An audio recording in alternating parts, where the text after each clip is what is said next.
Capitol Hill. Congressman Ron Paul joins us now. Congressman, thanks for being with us.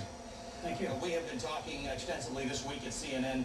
First of all, we've been undergoing a stimulus project where we're going through the stimulus bill, 57,000 projects, and seeing where the money's spent, whether it's created jobs.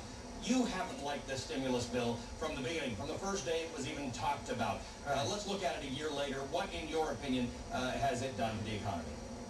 Well, it's hurt the economy because even if you argue, as the administration does, save some jobs, we don't know which jobs were lost or which jobs could have been created if the people were controlling the expenditures, if the capital was delivered by individuals rather than by the government.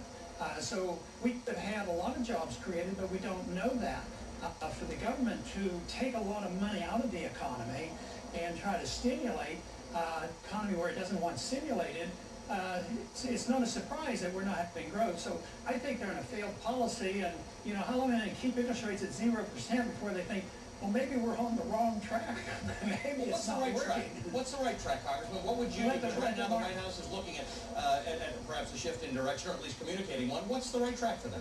Well, I think the market should decide interest rates so that we go back to saving and the government quit wasting money, spending, running up deficits. Because if you had higher interest rates, we would start saving again, and we would pay down our debt, and then people would make market decisions. Maybe they would invest when the prices of houses come down low enough and the market is liquidated, then we'll go back to built houses and producing jobs again. But we don't need more debt. And right now what we're doing is borrowing more money. But let's talk about this. The stimulus bill is above $800 billion, according to the Congressional Budget Office. Now it was $787. They added $75 billion. But really, I've been looking at the government's intervention since the beginning of this crisis, somewhere above $4 trillion. And a lot of that is money that the Federal Reserve put into the housing agencies to keep mortgage rates low. And that's why we have 5% rates for a 30-year fixed mortgage. Isn't that better for recovery than raising interest rates? Isn't it better that we've got low mortgage prices?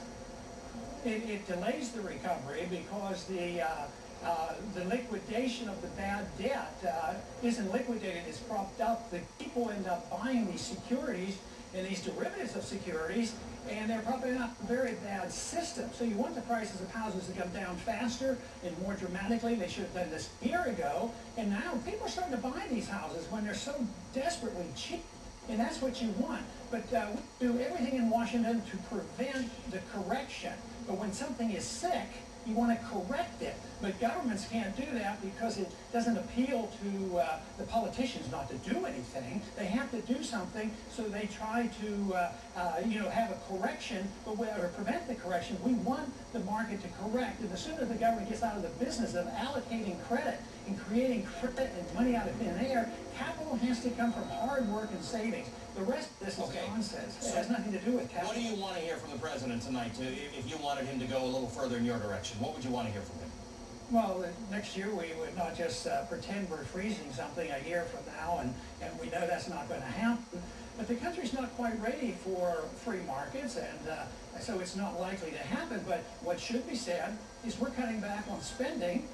We're going to get rid of a lot of programs. We're going to cut our militarism around the world by 50%, and we're going to go back to free markets and individual liberties and property rights and rule of law, and let bankruptcies occur and liquidate debt and get the correction over with. Before the Great Depression, we used to allow corrections to occur. But since the Great Depression, we are compelled to reinflate all the time because we're destined to have the destruction of the dollar. That's my biggest concern. So I would say to Obama, don't perpetuate this idea that printing money is a solution.